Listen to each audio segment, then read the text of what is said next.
Welcome back to U3C learning program. आप सभी का स्वागत है। मेरा नाम सुरेंद्र सिंह है। आज हम कक्षा 10वीं में गणित विषय में एक्सरसाइज 13.1 के फोर्थ क्वेश्चन को हल करेंगे। फोर्थ क्वेश्चन में है, हमें दिया हुआ है भुजा 7 सेंटीमीटर वाले घनाकार ब्लॉक के ऊपर एक अर्धगोला रखा हुआ है, अर्थात घन के ऊपर अर्धगोला रखा हुआ है। अर्धगोले का अधिकतम व्यास क्या हो सकता है? इस प्रकार बने ठोस का पृष्ठीय क्षेत्रफल ज्ञात कीजिए। तो हम सबसे पहले घनाकार ब्लॉक की प्रत्येक भुजा लिखेंगे।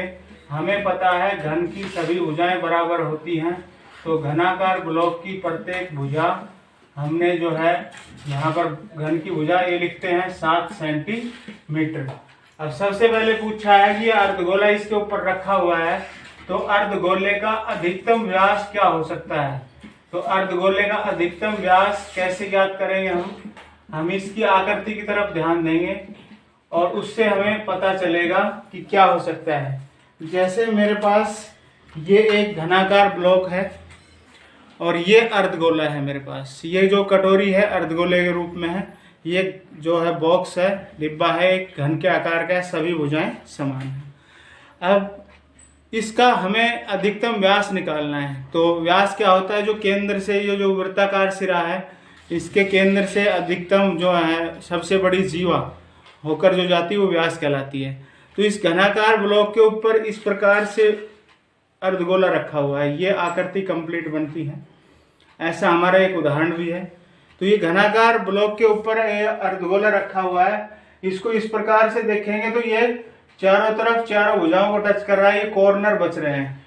तो इसका अधिकतम व्यास क्या हो सकता है? ये जो भुजा है घनाकार ब्लॉक की भुजा है, इस भुजा के बराबर अधिक से अधिक इस भुजा के बराबर व्यास हो सकता है, क्योंकि ये अगर इससे अधिक व्यास होगा तो अर्धगोला बाहर चला जाएगा।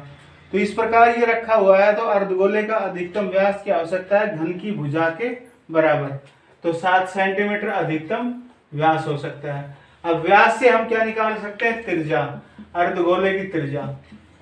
तो व्यास का आधावती 7/2 सेंटीमीटर।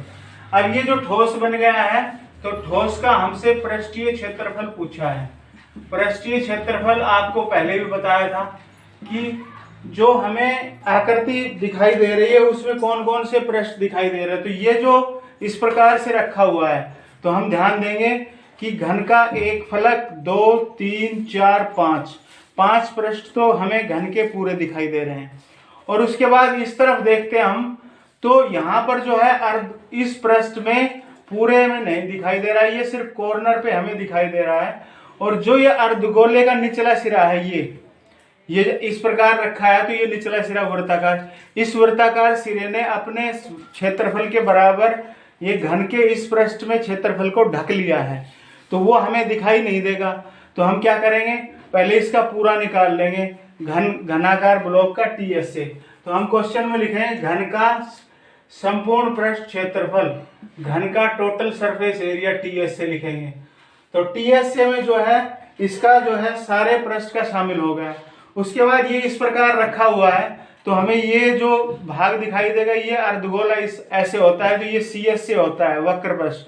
तो अर्धगोले का सीएस से हम इसमें जोड़ेंगे क्योंकि वो हमें दिखाई दे रहा है। अब अर्धगोले का हमने सीएस से जोड़ दिया वक्र पृष्ठ, और हमने घन का संपूर्ण पृष्ठ। लेकिन जब ये गोला इस प्रकार रखा हुआ है, किसी भी फलक पर रखेंगे हम, इस प्रकार रखा हुआ है, तो इसने अपने जो निचला सिरा है वृत्ताकार, इसके बराबर क्षेत्रफल को ढक लिया है। अर्थात 6 पृष्ठ में से इसका जो वृत्ताकार सिरे के बराबर है वो नहीं दिखाई देगा, तो वो हमें घटाना पड़ेगा इसका जो निचला सिरा है, क्योंकि इस प्रकार रखा हुआ है। तो हम इसमें से माइनस करेंगे, माइनस अर्धगोले के आधार का क्षेत्रफल। तो अर्धगोले के आधार का क्षेत्रफल हमने इसमें निकालना पड़ेगा, और वो निकालकर घटाएंगे हम। अब ये हमारे पास कंप्लीट फॉर्मूला बनेगा। ठोस का पृष्ठीय क्षेत्रफल कैसे आएगा? घन का टोटल सरफेस एरिया, संपूर्ण पृष्ठ, अर्धगोले का वक्र पृष्ठ और अर्धगोले के आधार के क्षेत्रफल घटाएंगे। अब इसका फॉर्मूला लगाएंगे, तो घन का टीएस से होगा 6 1 की 2 6 गुणा भुजा की शक्ति 2, प्लस अर्धगोले का सीएस से होगा 2 पाई आर की शक्ति 2। अर्धगोले के आधार का क्षेत्रफल, तो अर्धगोले का जो आधार है वो वृत्ताकार है, तो वृत्त का क्षेत्रफल पाई आर स्क्वायर। तो हम इसको आगे हल करेंगे 6 1 2 और 2 पाई आर स्क्वायर में 1 पाई आर घट जाएगा तो हमारे पास 1 पाई आर स्क्वायर बचेगा यहाँ पर। तो हम इस प्रकार से इसको कर सकते हैं। अब हल करेंगे तो 6 गुणा भुजा की शक्ति 2 7 की शक्ति 2 जमा पाई का मान कुछ नहीं दिया तो 22/7 लेंगे, आर स्क्वायर 7/2 7/2 हमारे पास। तो अब यहाँ पर इसको हल करेंगे तो यहाँ 7 से 7 कैंसिल हो जाएगा, 2 एकम 2 2 11 दूनी 22। यहाँ हल करेंगे तो 6 गुणा 7 7 49 होगा प्लस 11 7 77/2 आ जाएगा। 49 को 6 से गुणा करेंगे तो हम 6 निम 54 4 5 6 जो 24 और 5 29 प्लस 2 से भाग करेंगे 2 तिया 6 2 8 16 1 बच गया पॉइंट 2 पंजे 10।